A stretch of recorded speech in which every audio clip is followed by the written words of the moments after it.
Hello everyone and welcome to this Renew Economy webinar, How to Get the Most Out of Solar, sponsored by STI Norland. A great time to do this. STI Norland is a relatively new name in Australia, but it is well known elsewhere in the world, and its timing is probably quite good, given that we've had a bit of an investment drought as far as new financing for projects goes over the last 12 to 18 months, but things seem to be ramping up. We have expressions of interest happening in New South Wales. We've got a new auction just announced today in Victoria. We've got new contracts being announced in Queensland. So it looks like things are starting to get moving again. Although much of that might actually depend on some of the regulatory and the rules environment, which we'll be pursuing in a different webinar tomorrow. Just to give you an idea of who we've got today, we've got a great lineup. We've got David Leach, ITK Services Principal and also a co-host of the Energy Insiders podcast. Then we'll be hearing from Alan Atchison, the CEO of STI Norland Australia and one of their top tech people, Jorge Diaz, who's actually joining us from Pamplona in Spain. So what we're going to do is have three sort of presentations of about 10 to 12 minutes each. David's going to be giving a broader overview over the industry as he sees it, and is also actually inviting you to give feedback on one of his price predictions. And then Alan's going to be talking to us about STI Solar in general, and Jorge about the technology in particular. We do invite you to ask questions. To do so, please use the Q&A button at the bottom of this of the presentation. I mean, there's a chat button there as well, and people are welcome to chat, of course. And Alan and Jorge, maybe even David, might be in there sort of having a chat with you as time allows. But if you do want specific questions, I'm going to be looking at the Q&A ones, and I'm going to be sort of moderating based on what we have there. So this webinar, will go for around about 1 hour.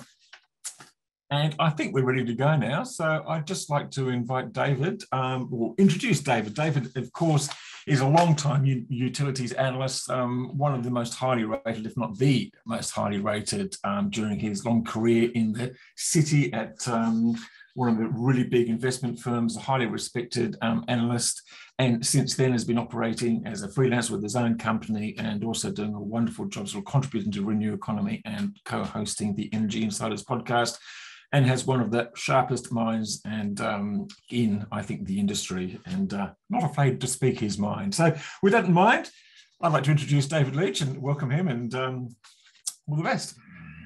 Thanks very much, Giles. I thought you must have had a different person there in mind, but it's in reading that introduction. But it's a pleasure to be here at this webinar today. And I'm just going to start sharing my screen straight away. And I hope to talk a little bit about what's going on in the market. And I, of course, wrote these slides and been talking about some of the issues for some time now. In fact, it was pleasing to see that AEMO released its statement of opportunities today under its new chief executive, Dan Westerman, and it seemed to be saying, dealing with similar issues to those that I guess all of us analysts. The thing about it is we all tend to come to the same conclusions if you do things sensibly. So just going to start with a couple of introductory slides, and I'm going to start with variable renewable energy, which is wind and solar comprises two parts, the utility level solar, which is really the focus of today, but the bigger in the Australian market context of behind the meter solar, which is what, to misquote Mao, makes renewable energy in Australia with Australian characteristics. And we can see that this variable renewable energy, this just gives you an idea of the development since 2017. You can see the seasonal nature of particularly the rooftop solar and also the wind. They don't quite coincide either seasonally or in fact during the day. I won't say anything more about the seasonal issue, but it's quite an important one. If we look at the last 12 months, this is the share of energy by fuel. And this is for the whole market, including what's self-consumed by rooftop solar. And if we added up the wind, the solar, and the rooftop, we get to about 22% for the past 12 months, which is actually a very high percentage, and it's growing at 3 or 4% of total market share per year, such that within 5 years, of course, that will take us well over 30, 40, and 50% wind and solar total is perfectly within sight, and I would say extremely likely, and that has consequences. But although rooftop solar is only a relatively modest share of total energy, it's an absolutely big driver during the middle of the day already. So this is for the month of November 2020. And on the horizontal axis, we have the solar share by the hour of the day. And you can see, and I've expressed it as a share of total NEM demand, including in front of and behind the meter demand. And you can see that for the whole of November 2020, so November's the strongest month, but what we see in 2020 is only a little bit of what we'll see in a few years' time. In 2020, in the middle of the day, rooftop solar was 25% of the market on average every day. And that's a lot. And when we add in the utility solar, we get to 35% of the market. And so this is the biggest issue pretty much in the whole NEM. Although we talk endlessly about coal generation, it's really integrating in the most useful way to everyone this abundant energy source that is an important thing. Because this rooftop solar, the most important thing to understand about it is that the people that produce it don't know what the price is, as a general statement. They couldn't care less what the price is. They don't see it. It just happens there and produces all day, every day. And yet everything else in the market has to sort of fit in around it. And that's the issue. So again, this just echoes some sort of, in a slightly different form, what was AEMO was talking about today in their statement of opportunities. If we look out to 2025, only 4 years away, and assuming no more than about 2 gigawatts a year, we'll be at 23 gigawatts of rooftop solar by 2025, which will be 14% of the 365-day a year, 24 hours a day market, 14% coming from rooftop solar, and it'll be over half the midday market. And then by 2030, pretty much it'll be 100% of the market, right through the average of the year. In the middle of the day will be coming from rooftop solar if it keeps going. And so that's very, very powerful for a country of Australia's size, and quite different, as far as I know, to any other significant market in the world, which is what makes Australia so interesting.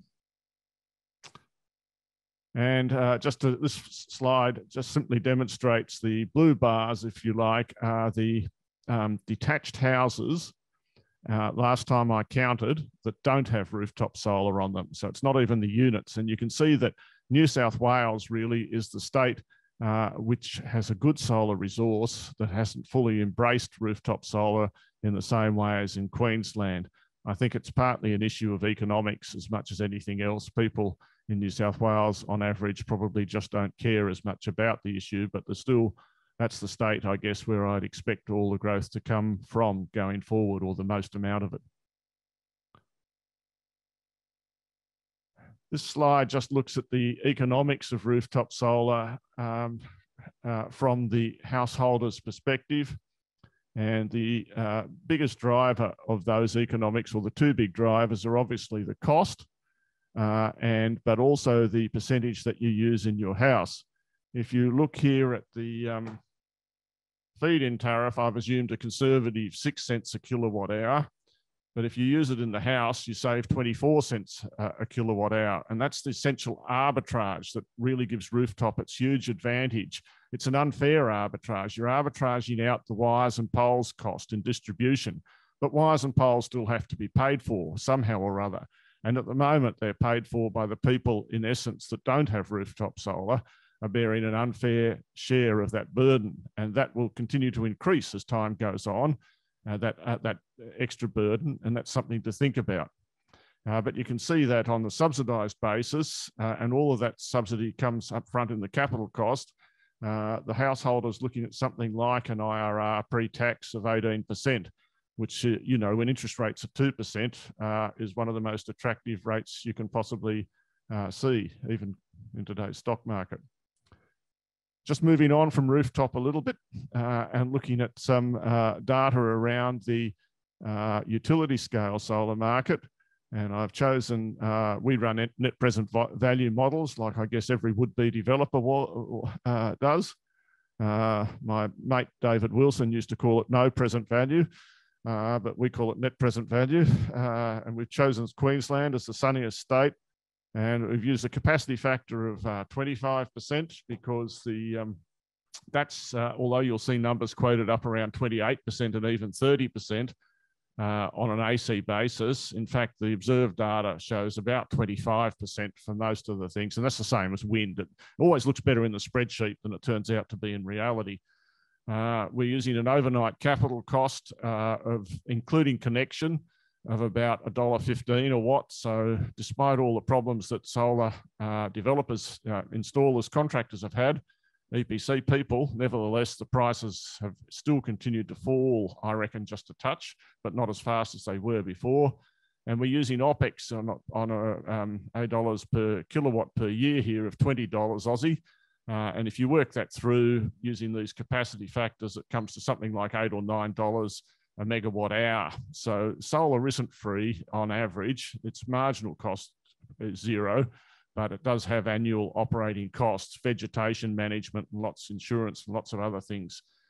And so on that basis, I reckon you need about $49 a megawatt hour.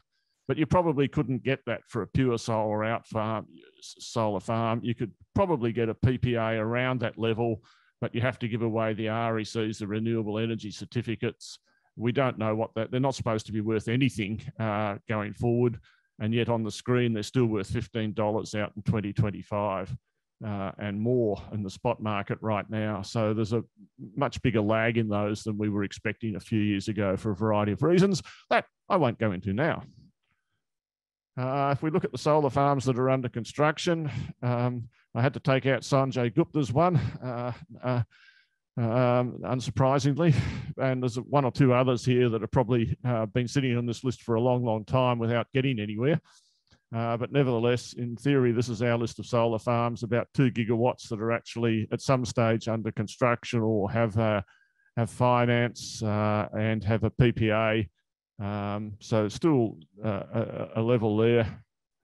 If I look at the big solar farms that are actually operating in the NEM, those that are over 75 megawatts, I get about, what is that, going on for 2.5 gigawatts, but there's a long, long tail of smaller ones of, 50 megawatts and the like.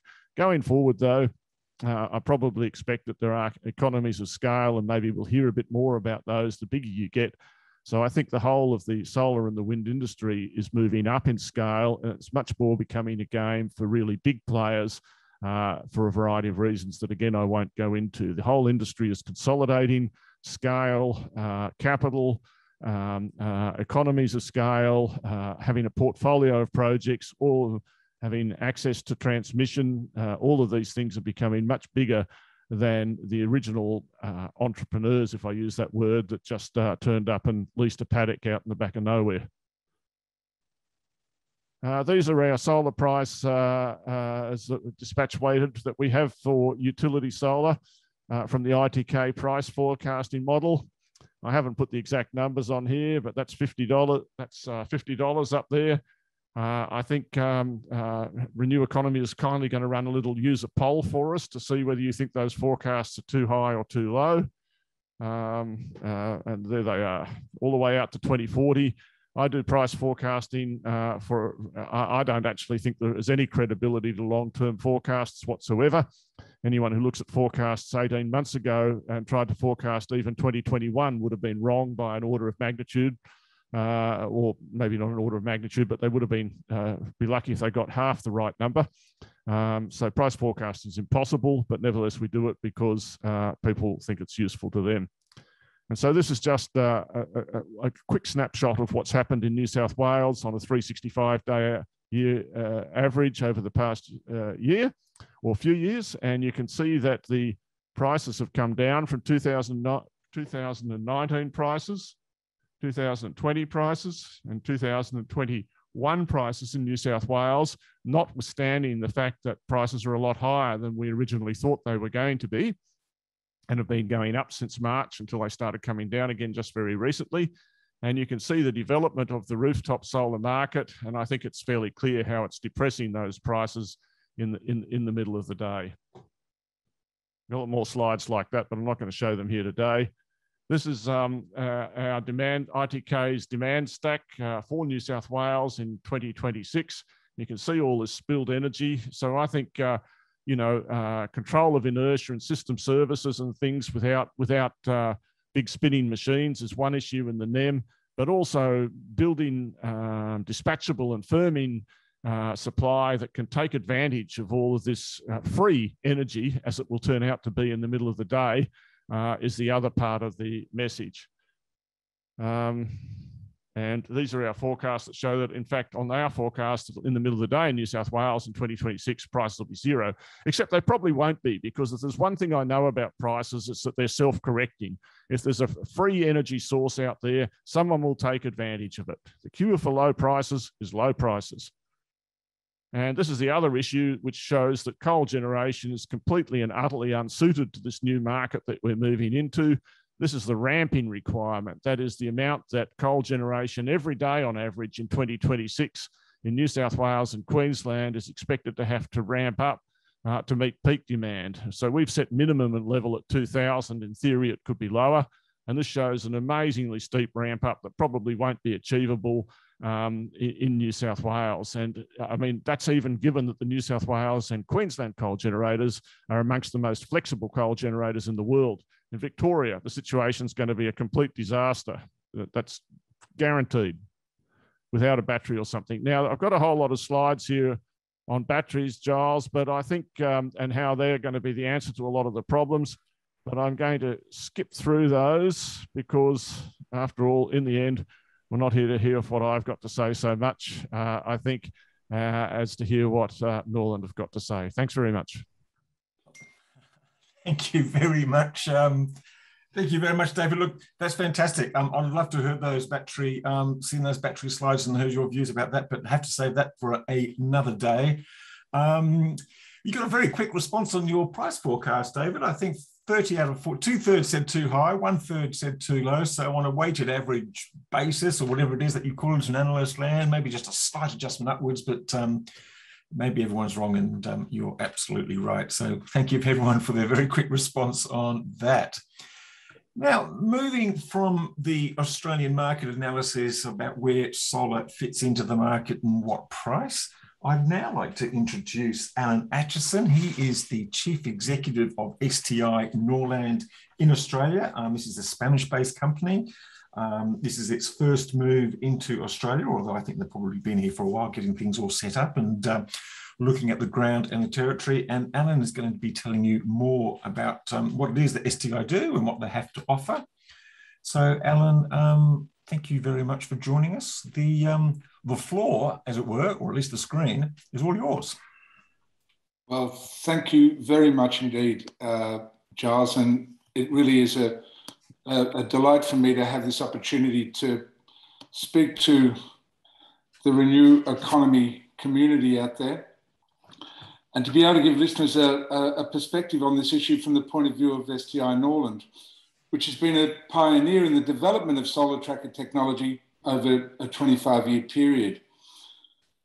STI Norland is a company that's developed a really good sense of what it is that's important in getting the most out of solar for developers and owners of utility scale solar projects. So by way of introduction, let me briefly share a little of STI Norland's journey in the field since the mid-1990s.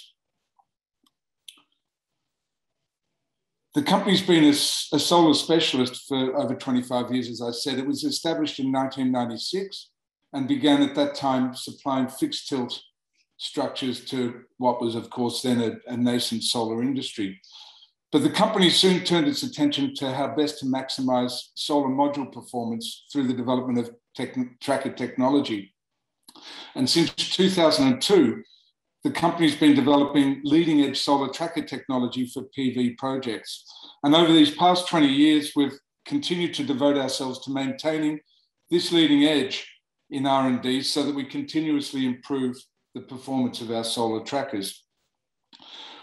We've gradually opened ourselves up to the world throughout these past 20 years with the establishment of subsidiaries in Latin America, Brazil, Mexico, Chile, the US and South Africa. And as you can see, we opened permanent operations in Australia only late last year. As I said, we've been playing our part in getting the most out of solar since at least 2002, when we deployed the first azimuth solar trackers at the Sesma and Aguedas solar plants in Nevada in Spain, which happens to be very close to STI Norland's headquarters in Pamplona. And from there, we patented the A150 solar tracker.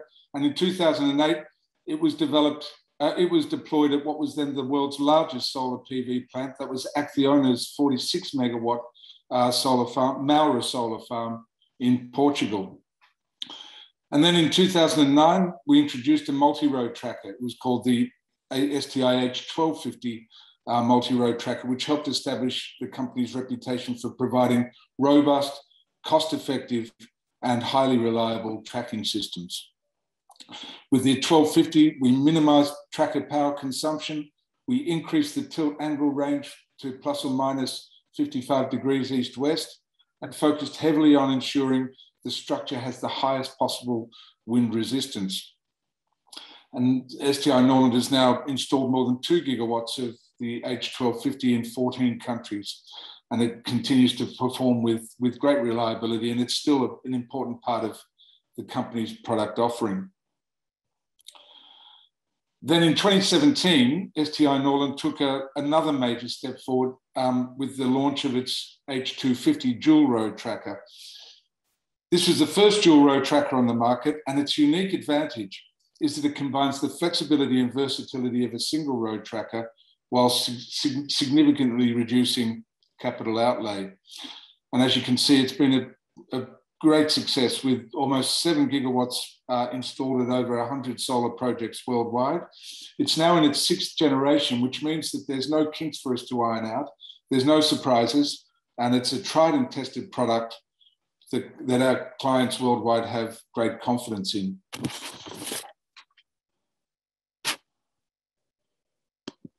As you can see in this slide, STI Norland's dual row tracker consists of 2 rows with a second or sister row moved by an arm and connecting rods located on either side of the actuator to ensure maximum stability. It's designed in a 1P configuration. We've taken the view that there's too much risk and cost associated with trackers designed for modules in a 2P configuration. And for us, the cost of steel required to give us sufficient confidence to move to a 2P tracker design was too high. And for us, this doesn't make sense.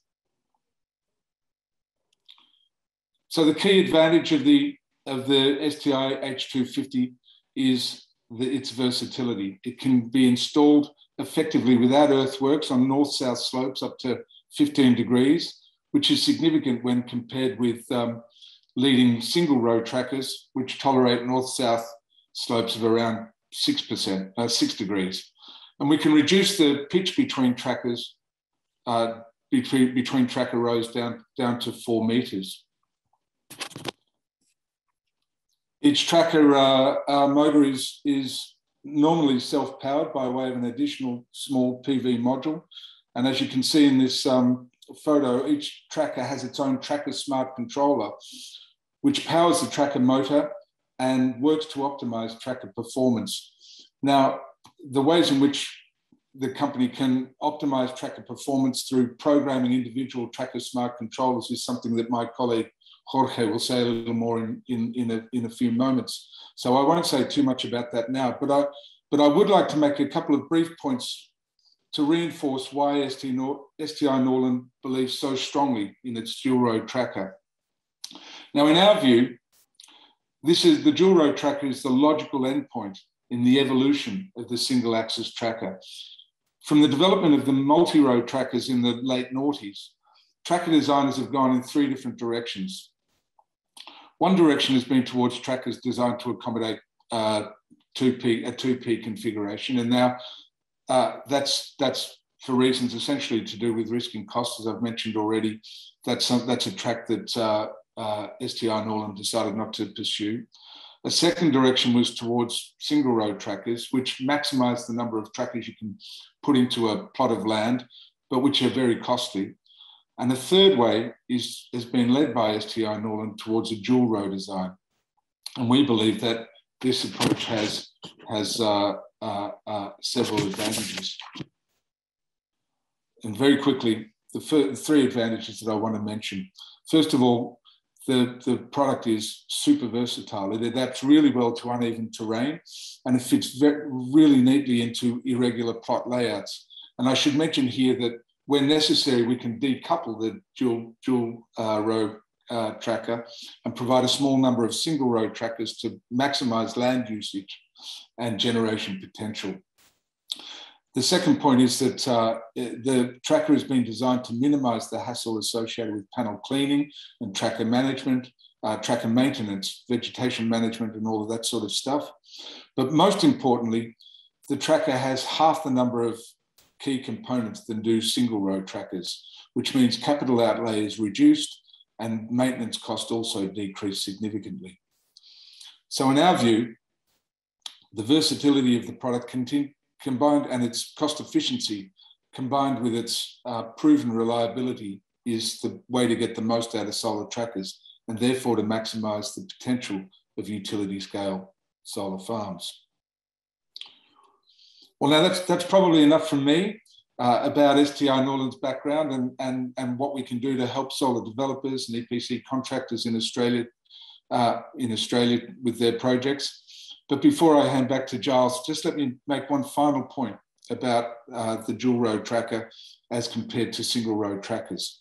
And that is that single road trackers are generally designed to be more than 90 metres in length. Indeed, some of them go up to 120 metres in length. Whereas the STI Norland dual road tracker is typically designed to be between 60 and 70 metres in length.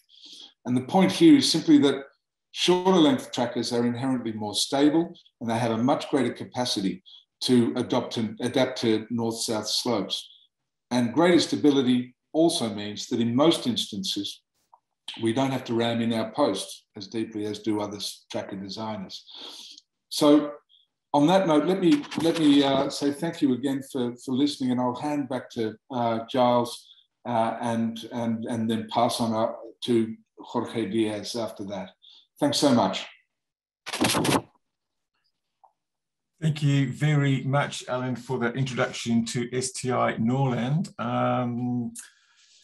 Just for some of the, it was fascinating to hear some of the details of the projects and the extent of the operations overseas. Just on a question on questions, some of you may be having an issue getting access to the Q&A. That's where we prefer our questions to be put in there. But if you can't do that, then use the chat section and we'll fish them out somehow anyway. Well, look, after Alan, the CEO of STI Norland, is now going all the way from Pamplona, Jorge Diaz, and I hope I've pronounced that right, Jorge, and I hope you've had breakfast because it's a different time of day over there. Jorge is the technical expert and on algorithms with the Next Tracker actual tracking devices. So I think this is going to be more of a technical presentation, but that's okay because that's why we're here and that's how you get most out of your technology and your project. So with that, I'd like to welcome Jorge. You have the screen. Yeah, it was a good one, Giles, of my name. Thank you. Thank you. So good evening, everyone that are listening from Australia. Good morning from Spain for being with me on my breakfast. It's early in the morning, but really delighted to be here. My name is Jorge. I'm going to give a more technical presentation, and I'm going to cover three main topics that I want to show related to the tracker sector. maybe it's not so well known, but I'm going to explain the communication architecture. So the different devices that we normally use in order to track the sun, because it's not only the structure and how it is moved. There are a lot of devices behind them. So the first one is the tracker smart controller. It's like a magical box that has this shape and is close to the road mechanism, which is called the fork in an informal way inside STI Norland. This road mechanism is used to move both roads at the same time for the dual road solution. But this magical box, the tracker smart controller, is like the device that is receiving all kind of information, the battery status for the self-power solution, the consumption of the DC motor, how the tracker has to be moved, etc., etc. So all this kind of information comes from the system network controller. So this is like the brain, this is the father, this is the master of the communication system. This is the device that is giving all the information to each of the TSC, to each of the tracker smart controller. There is one tracker smart controller for each of the trackers that we have of the solar plant, and then we have one system network controller per block in a solar plant. And then we cannot forget, there is not only about how the tracker is behaved and all the parameters, we have to take care also about the meteorological conditions. We have these weather stations, this intelligent weather controller, where we register all kind of information about the weather, the wind loads, the snow loads, and they have to be located on the perimeter of the solar plant, because they have to be the first one receiving all kind of meteorological conditions. You cannot have any kind of obstacles to register in a bad way all the data. So they have to be located on the perimeter. And the communication is really simple. I'm not going to go into detail. I'm going to just explain what is a Zigbee communication. It's really simple. So the idea is basically that we have the S and C. Remember, that is the brain of all the communication. So all this information is not only given in a single path. We can have several paths in order to give the information to each of the TSC. For example, think that normally the clients doesn't take care so much about the vegetation that is growing onto the ground on the solar plants. So the vegetation can grow significantly, and maybe we can experiment different problems with the communication. So in this case, there is not only one path. We can use as routers or intermediate steps every single TSC to communicate with the ones that are far away. So this is like a robust solution just to consider all the problems that we can have in the solar plants. Why I'm talking about all these communication architecture and devices? Normally, we depend on external partners to have all these electronical devices moving all the trackers, but STI recently developed our own communication system, and we can deliver with our trackers to the customers in order to not depend on any other suppliers. Moving to the second point, I would like to introduce the idea of the STI Unlimited solution. So as Alan was saying, there is a constraint in the tracker length, normally between 60, but more now with 70 meters, with more and more large modules. So the idea is that we cannot go for more than 70 meters. So what we can do in order to adapt to those characteristics of the modules. So the idea is that now, in order to change any kind of mechanical characteristic, we change the way that we connect electrically the modules. So the idea, for example, these are two rows, two trackers in the north-south direction. Normally, we have one string per each side of the DC motor. In total, we have 60 modules, 30 modules normally in each of the side, and each 30 modules consist on one string. So here we have 4 strings, and the main idea of the STI solution is that, okay, we are going to connect electrically, we are going to change the way that we connect the panels, and we are going to increase the length of our string. We connect more modules in series, but we also connect different models of different trackers, because normally more or less the movement are the same. So the main advantage is that we reduce the number of strings, we can install more power in our projects. The risks are reduced. When I say risk, we reduce the mechanical risk. We don't touch any longer the tracker length, so that we don't have any kind of problems related with the wind loads. And as I was saying, we can be adapted to new trends in models. You can see the comparison between the standard model of 2 meters that was not so long ago, maybe 4 or 5 years ago, and now we have to deal with panels of 2.3 meters. That is a huge difference for us.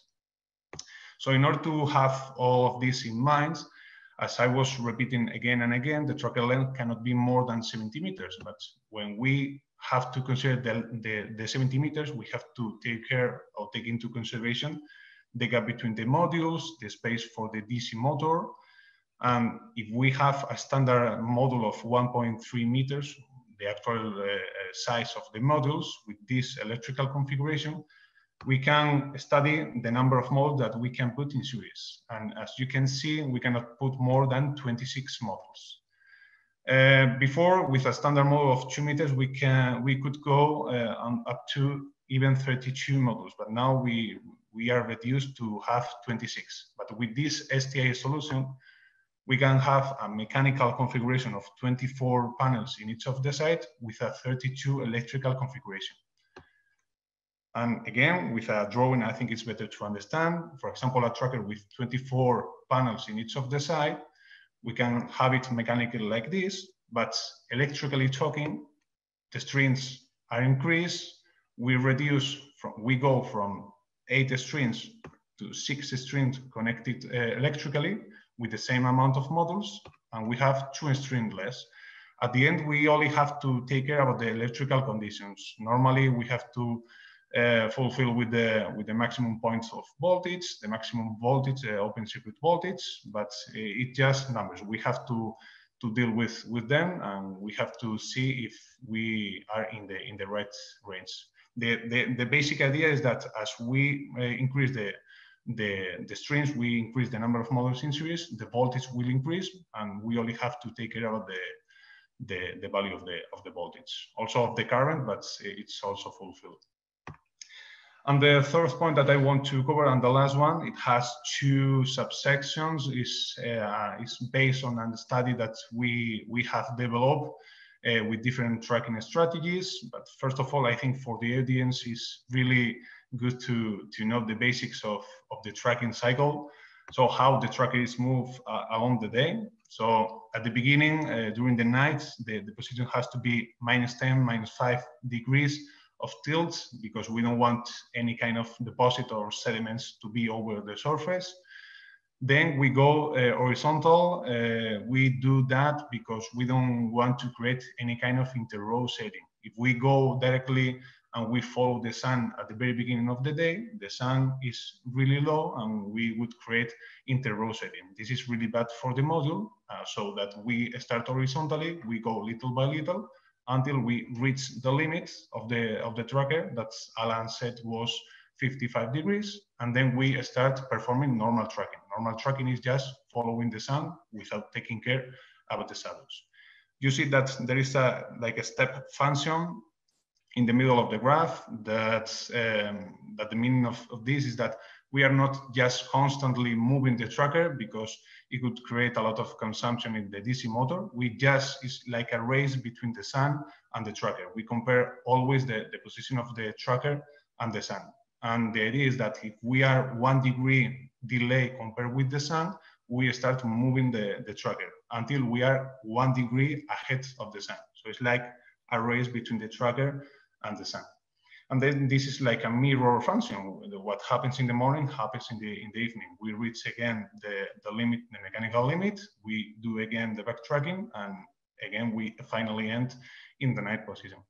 What I want to recall here and I want to highlight for the next point is then point number 2, is the backtracking, how we avoid the inter-row setting. So this is basically, we only have to take my question for the audience is that, do we have to take care only about the distance between the rows and the size of the panel? It's not only about that. For example, we have to take care about the terrain conditions. So each of the rows will depend on where the other rows are located, depending on the ground. So you see at the beginning that there are several lengths of shadows depending on the terrain, comparing one row with respect to the other. So that's, if we start the video, you see that the movement has to be horizontally, and it's more restrictive in the ones that are on the left. If I repeat the video, you see that the ones on the left has to be more horizontal. So it's a lot of parameters and variables that we had to take care. So obviously, in our study, we considered 5 different latitudes, and one of them had to be Australia for this webinar. So we couldn't exclude that. In 5 different latitudes, we started analyzing 5 different strategies. So bear in mind that the terrain was a non-regular terrain, but the commands, the instructions that we would give to the tracker would be as if the terrain was flat, completely horizontal, because it was the most easy way to implement the backtracking. But of course, if we simulate as if the terrain was horizontal, the shadow losses would be terrific compared with the rest of the strategies. Then another strategy was which was called case 3. We just considered the terrain conditions within the same tracker. When I say within the same tracker, you are going to understand comparing with the next strategy. That was the case 4 strategy, where we just not only consider the terrain conditions within the same tracker, but also within different trackers. So we consider the whole terrain conditions of the tracker. So we go from the easy way to implement the backtracking to the hardest ways, that is that was considering the whole terrain. These 3 strategies were forward strategies, where we have to know in advance the position of the previous trackers. But we wanted to complete our study with 2 forward strategies. So we put a theoretical value, a fixed value for the trackers that are after the one that we are studying. So in the one that you have on the left, you see that tracker B, we fix that position during the whole day to 55 degrees, the limit condition for our tracker. And with that position, we analyze our position in tracker A. Whereas in the strategy, in the 2 tracker strategy, we go further and we analyze not only 1, but 2 trackers ahead from the one that we are studying. So we put our tracker C horizontally. Why? Because we wanted to know which was the highest tilt angle possible for tracker B. It could be 55, or it could be an angle that was less than 55. And all of this for these 2 tracker strategy, again, is for knowing the position of tracker A. This was a forward strategy, remember. So having discussed and having talked about these 5 strategies for these 5 latitudes, we have concluded that at least 1/3 of the time we were performing backtracking. We were trying to reduce the inter-row setting in our solar plant. And there was one strategy that was the 1 tracker strategy that was, the idea was putting the tracker B at 55 degrees in order to avoid and completely eliminate the shadows. You see that the backtracking time is clearly much more higher than the other strategies. And of course, the production would be much less compared with the others. You see here that the production for the 1 tracker strategy was less, and the ones that has the annual production, the highest annual production, were case 3 and case 4. Remember that case 3 considers partially the terrain conditions, whereas case 4 considering the whole terrain conditions.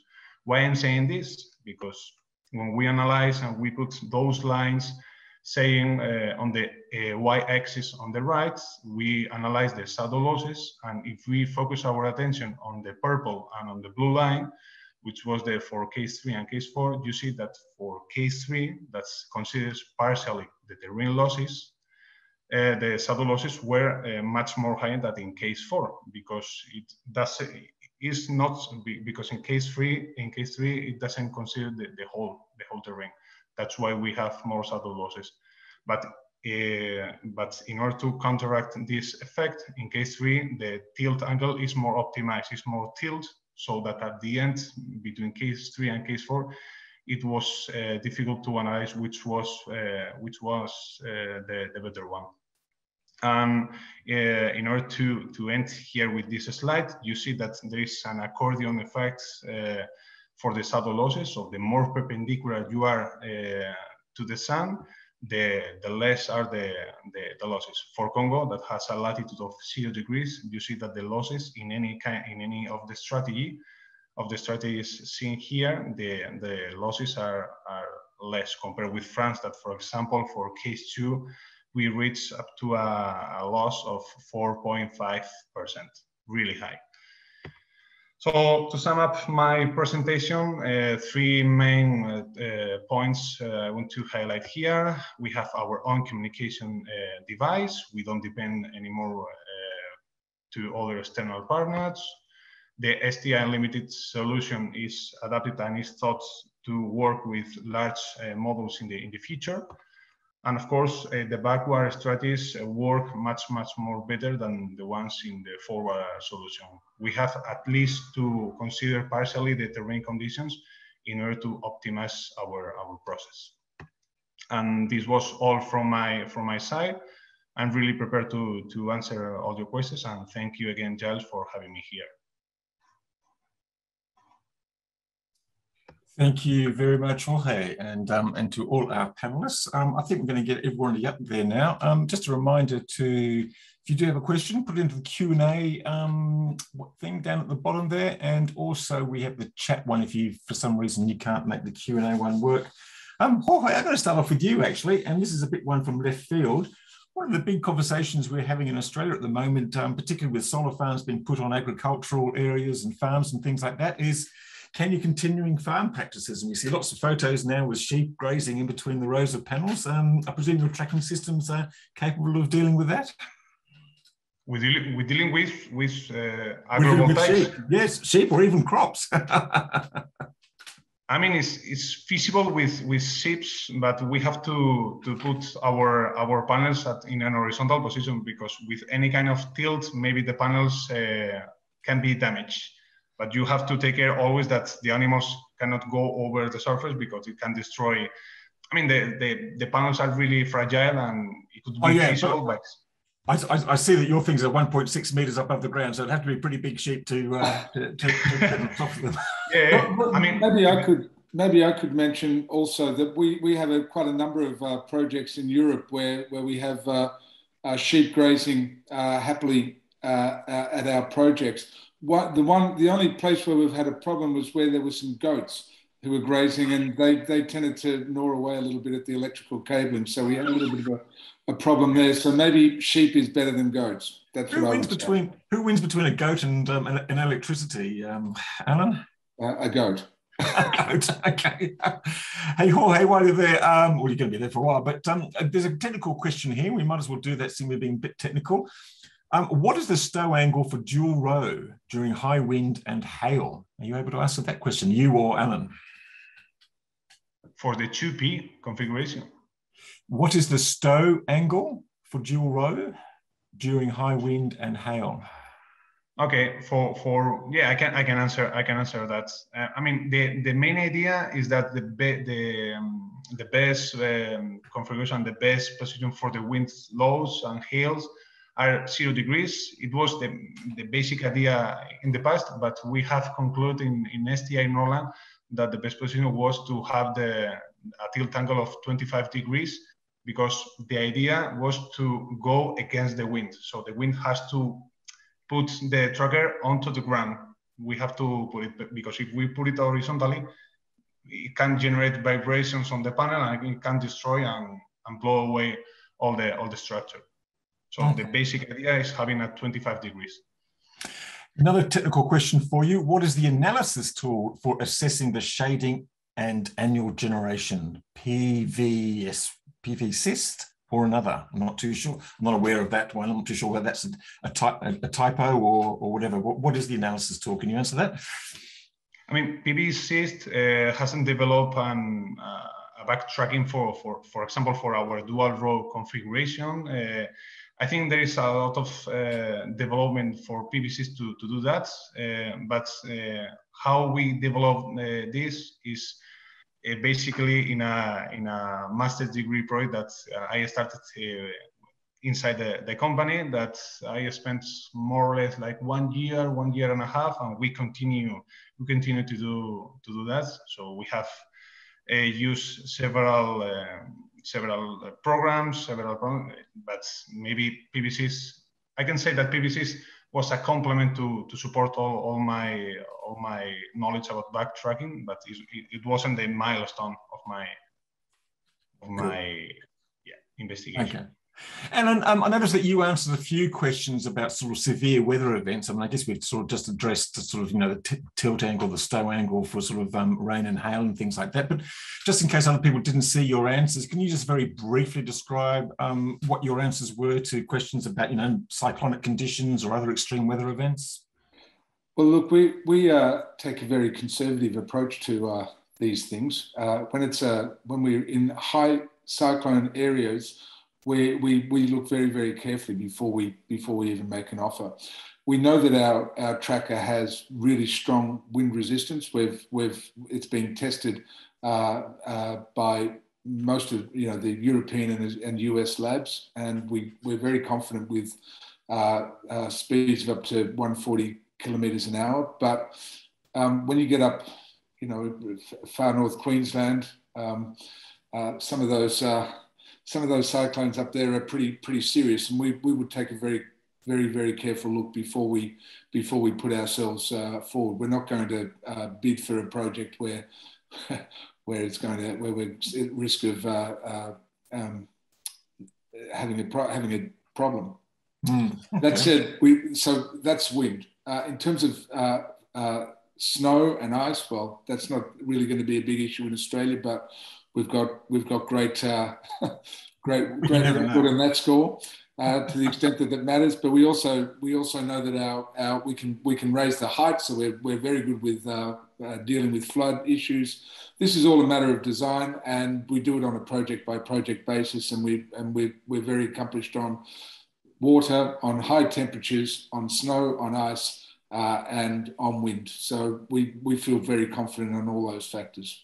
Okay. One more question for you, Alan, before I got a few for David. It says, this is from Jennifer Brownie, most solar farms are outside capital cities for obvious reasons. How do you fix the problem when one or multiple trackers fail? Physical site repair, ? Yeah, well, look, this is a question of operation and maintenance. The first point is you have a good supply of spares, which is something we supply as part of our standard service. We also are very happy to provide O&M support throughout that period, throughout an initial period. But it's also a matter of making sure that the operators are, across the operation and maintenance of the trackers. It's not rocket science. We can provide the training that's required for that, and provide the support, all of the support that's necessary. But again, it's a matter of supplies. We make sure we have our supplies up to speed, our spares up to speed, and enough in storage ready to go when and as required. And there's another quick one here, just about the percentage of utility scale solar farms actually have tracking versus fixed tilt. Now, my memory of this is that, and maybe David can actually contribute here, is that the first solar farms came out with fixed tilt, but pretty soon after the Moree solar farm, which was the first one with tracking, came out, then pretty much everyone's done tracking simply because of the lift and capacity factors and things like that. There was talk at some time about dual tracking devices, but I think the extra cost of that didn't actually deliver in the extra capacity factor. But pretty much everything is now single axis tracking, isn't it? Not all of it, no. I mean, there's the big project in Port Augusta is a fixed tilt, as far as I'm aware. There you go. I think so. There's a few along there, and some of the there are, you know, and some of there's some, you know, some of the really major scale solar farms being proposed to support the hydrogen initiatives in the Northern Territory and far northwest Australia, for example. I think that the people behind them are thinking very much in fixed tilt. One of those maverick ones. David, you were about to say something? No, I was going to make the same point about Sun Cable, although I don't think the decisions about the technology have been made yet. But I also think you're broadly right, Giles, that for the most part, the average 50 to 200 to 300 to 400 megawatt solar farm built in Australia will typically be single axis tracking, and will typically have an AC to DC ratio of, I don't know, 120 to 130%, something like that, to take as much advantage as they can of those extra hours and every last little bit that you can get out of it. Okay. Hey, David, while you're there, there's a couple of questions here about batteries and storage and things like that. There's a couple of questions about community batteries and what they might do to sort of soak up solar and things like that. And then there's a bit of a related question, I guess, about off-peak tariffs going from night to day. That's from Nigel. I'm supposing that's actually going to come up to the choice of retailers and how the general rules from the market operator actually come out for sort of virtual power plants and things like that. But we've actually talked about community batteries quite a lot in our podcast, David. I think we're both fans of them, aren't we? Yes, we have. And look, just on tariff design, you have to start at the network side of things. The wires and poles cost, including transmissions, around about 50% of the total cost per household that gets grid delivered at electricity. And the retailers have to work around the tariffs that networks provide in the first instance. So I think one of the challenges going forward is to change the mindset of networks and the incentives in them, in wires and poles companies, away from being an infrastructure provider of a service that drives down costs as far as possible for a given set amount of revenue, towards becoming the hub, if you like, or the integrator, the orchestration manager of what will be the biggest generator in the NEM, that is behind the meter in the residential sector. They are the people with all the information about what the voltage and frequency is in every street and every household, or they would be if they had some decent communication infrastructure. It's going to be a software and software communication business, with community batteries and household batteries. This is something that Australia can be a world leader on, but it requires good thinking from the policy people at the top to move away from the British model that a monopoly has to be regulated and everything else is open slather competition in a free market which is what's called a corno market, where there's lots of buyers and lots of sellers. Basically none of that is true anymore, and probably wasn't even all that true in England. It's certainly not true in the Australian market that we have today. It's a very long discussion. It's people have a lot of different ideas about it. You could just shove in the emerging electric vehicle sector, and vehicle to the grid. I mean, the car battery, typically 60, 70 kilowatt hours versus a Tesla Powerwall of 13 kilowatt hours or whatever it is. It's a much bigger battery. And that requires some thinking about as well. And as car batteries could soak up a lot of this rooftop solar. There are a lot of different things that can be done that need a lot of thinking. And we talk about inertia in the electricity market, but we've also got a huge amount of inertia in policy and very cautious mindset, naturally, because the lights do have to stay on in changing it. But we can do things. There's a long way to go on our journey. Let's just have one more question on a similar subject, David. It comes from sort of Tim Ryan. He's sort of positing about this idea of having lots of battery storage, or maybe this idea of sort of east-west transmission lines. I'm guessing what he's meaning is pushing transmission lines out further west, so you've got maybe more solar farms in a different time zone or thing like that. Is there any quick answer to that one? Well, I think studies have been done on transmission lines to West Australia and transmission lines into the middle of Australia. Those studies get done, and depending on when you do the study and what the costs are on the day and how the market's evolved, the answers come up. At the moment, the transmission can't be justified. It's even hard to justify a big transmission line from North Queensland, where there are fantastic renewable energies resources down to Brisbane. You know, new transmission is relatively expensive. It doesn't always have massive community acceptance, in my opinion. We need a very strong backbone around the country, as the ANU originally posited.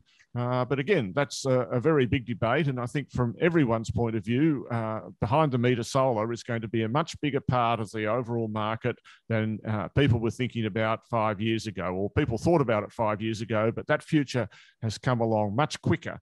And so the issues need to be answered. Cool. Jorge, I think you've actually sort of hopped in and answered a couple of more of the technical questions about sort of dampers at the end of the tracker end and something else. So we might want to move on from that. And the tracking connection, do they? Yes, you might just want to share your answers just quickly in case people miss the questions, because they come up and go quite quickly. They were asking me what happens, for example, if we have to clean the panels while we are in a hail event, which is the best position. Of course, I was telling the person that asked me that question that we go in the first. We go firstly to put 25 degrees in order to avoid that the panels are not blown away, and then we can just take care about cleaning the panels if they're still there. So yeah.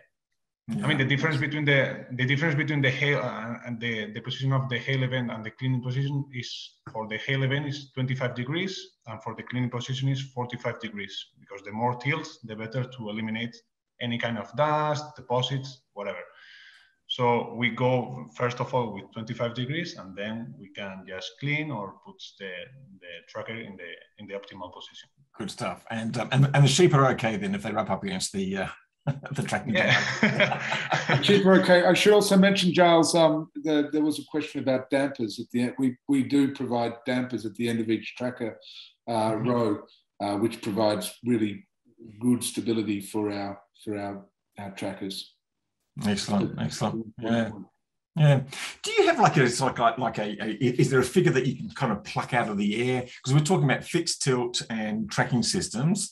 Do you have like a figure you can pluck out of the air to sort of say how much you increase the capacity factor of a solar farm if it was just fixed tilt and if you put one of your tracking systems in? Is there an easy answer to that? Jorge. Oh, apparently not. I think we can go up to 30% more of production compared with the fixed tilts. It's all. It depends on the orientation for the fixed tilt, because it's not the same to put it in your hemisphere to the north and in my hemisphere to the south than having them in the southeast or to the southwest. The better is to put it on the north in Australia.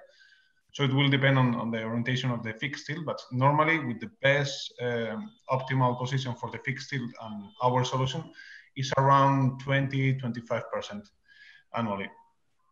Okay, cool. Alan, perhaps you just sort of maybe just sort of wrap up. I think we've just gone over an hour now, could you just maybe just sort of some final comments about STI and? Sure. Look, it's just important for people to understand that though we're new to Australia, we've been around for a long time. This is the point of repeating over and over again how long we've been around. The company has 70% market share in Brazil.